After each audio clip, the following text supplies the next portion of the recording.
Selamat pagi, sejahtera, shalom Ibu Bapak, Saudara-saudara jemaat GPB Sejahtera di DKI Jakarta yang diberkati Tuhan. Salam sehat semua.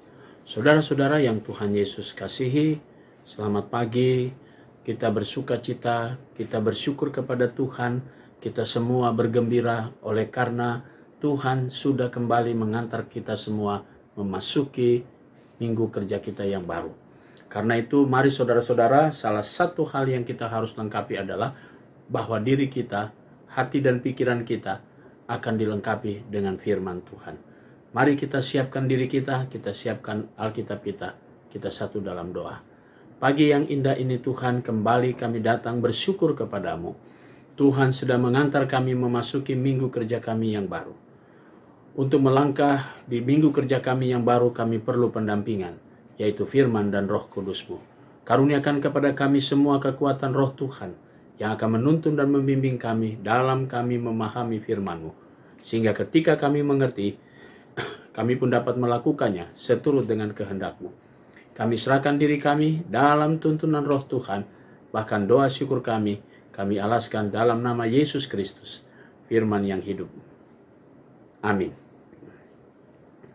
Saudara-saudara, pagi hari ini pembacaan Alkitab kita terambil dalam surat Paulus kepada Titus, pasalnya yang pertama, ayat 10 dan 11 yang menyatakan. Penekanannya pada ayatnya yang ke-10. Karena sudah banyak orang hidup tidak tertib, terutama di antara mereka yang berpegang pada hukum sunat, dengan omongan yang sia-sia mereka menyesatkan pikiran. Demikian firman Tuhan. Judul yang menjadi landasan renungan kita berkata, hidup tertib. Saudara-saudara yang Tuhan Yesus kasih, satu hal yang selalu dihadapi oleh Rasul Paulus dalam pelayanannya, dalam menjalankan tugas misinya dan juga panggilan pengutusannya adalah dia harus berhadapan dengan pemahaman-pemahaman orang-orang Yahudi yang selalu membuat orang Yunani pada akhirnya berada dalam titik kebingungan. Mengapa? Karena mereka mengajarkan bahwa ketika mereka harus masuk menjadi Kristen, harus disunat. Karena sunat itu menjadi tanda seseorang dibenarkan di hadapan Allah. Karena itu Rasul Paulus berusaha untuk kembali mengingatkan Timotius supaya pengajaran-pengajaran yang seperti itu harus dengan tegas supaya disingkirkan dari persekutuan-persekutuan yang ada di jemaat di mana Titus berkarya di Kreta. Karena itu saudara-saudara, Paulus menasihatkan dalam surat pastoralnya ini untuk mengingatkan lagi seperti yang dikatakan pada hari ini bacaan kita dengan tegas bahwa Titus harus menjalankan tugasnya dan harus dengan keras menegur guru-guru palsu, ajaran-ajaran palsu yang bisa menghancurkan persekutuan di tengah-tengah jemaat di mana Titus bekerja, yaitu di wilayah Kreta. Saudara-saudara, mari kita lihat hal-hal yang seperti ini.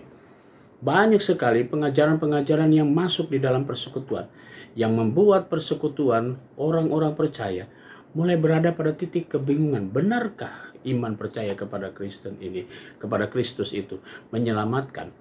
Karena banyak orang membuka dengan cara seperti yang kita hadapi sekarang. Begitu canggihnya alat-alat komunikasi, begitu transparansi yang informasi begitu terbuka lebar, maka orang bisa mengakses apa saja. Baik itu berita, baik itu cerita, bahkan pengajaran-pengajaran yang kemudian justru membingungkan. Nah saudara-saudara, ini tantangan keras buat kita semua. Generasi-generasi ke depan akan berhadapan dengan zaman digitalisasi yang kemudian bisa menopang manusia, bisa mempermudah kita, tapi ingat, bisa juga menghancurkan persekutuan jikalau kita tidak mewaspadai hal itu. Nah saudara, hari ini kita diajak untuk hidup tertib, yaitu kembali kepada firman Tuhan, kembali kepada Alkitab, supaya kita semua hidup dalam kebenaran firman Tuhan. Tuhan Yesus memberkati kita semua. Amin. Saudara-saudara, mari kita berdoa. Bapa Surgawi, terima kasih untuk semua berkat Tuhan hari ini. Kami mau berdoa pada pagi hari ini untuk jemaat GPB Sejahtera di DKI Jakarta. Kami berdoa untuk jemaat-Mu yang berulang tahun pada hari Minggu kemarin. Kami berdoa untuk Saudara Rafael Tutu Hatunewa, Ibu Sihol Mariana Septina Sinurat, Ibu Kristi Putri Sarah Tumelap, dan Bapak Petrus Pikaulima. Tuhan berkati saudara-saudara kami yang bersyukur atas pertambahan usia mereka pada hari Minggu kemarin. Demikian juga jemaatmu yang bertambah usia pada hari ini. Kami berdoa untuk adik Ray Martinez Timuli, Ibu Sophia Christine Leitemia, Saudari Krisandi Royman Tarigan, adik Tabita Laraswati Septia Ningrum, dan Bapak Edison Manalu. Tuhan berkati sukacita keluar saudara-saudara kami yang bertambah usia kelahiran pada hari ini. Tuhan Yesus memberkati ucapan syukur yang mereka naikkan kepadamu. Kami juga mau berdoa untuk jemaat Tuhan yang merayakan ulang tahun perkawinan. Kami berdoa untuk keluarga Lukas, Bapak Lukas Ernst Kesaulia dan Ibu Martina Kesaulia Untailawan. Ya, pada hari Minggu kemarin mereka bersyukur atas pertambahan usia perkawinan mereka. Kami serahkan seluruh keberadaan keluarga ini dalam tangan Tuhan. Kami juga mau berdoa untuk keluarga sektor pelayanan 1, Ibu Gracia Tompira, Bapak Andrianus Immanuel Manusiwa. Tuhan memberkati keluarga-keluarga ini dengan berkat-berkat Tuhan. Kami berdoa juga untuk jemaat Tuhan yang sakit, sektor pelayanan 1, Tuhan memberkati Bapak Penatua Gultom, senantiasa dijamah dengan kekuatan kuasa Roh Kudus-Mu saja hingga ia boleh merasakan dan menikmati pemulihannya. Kami berdoa juga Tuhan untuk jemaat-jemaat GPIB dimanapun mereka berada. Kami berdoa untuk para pelayan-pelayan firman Tuhan dan sakramen, berkati dalam pergumulan pelayanan mereka, bahkan karya kerja mereka juga, dan juga keluarga mereka. Tuhan memberkati. Dalam hal ini Ibu Pendeta Cindy dalam pergumulan suami terkasih, kami tetap mendukungnya di dalam proses perawatan ataupun dalam pengobatan dan juga terapi. Biarlah berangsur-angsur, waktu Tuhan saja yang Tuhan tentukan, sehingga suami terkasih dari hamba-Mu ini boleh merasakan kembali kekuatan dan pemulihannya.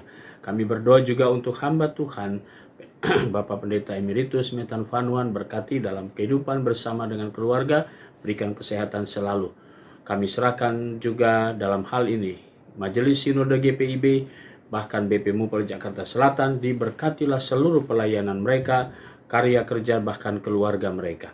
Inilah doa kami di pagi hari ini ya Bapa, yang kami serahkan sepenuhnya dan seluruhnya kehidupan kami dalam nama Yesus Kristus, Juru Selamat kami yang hidup.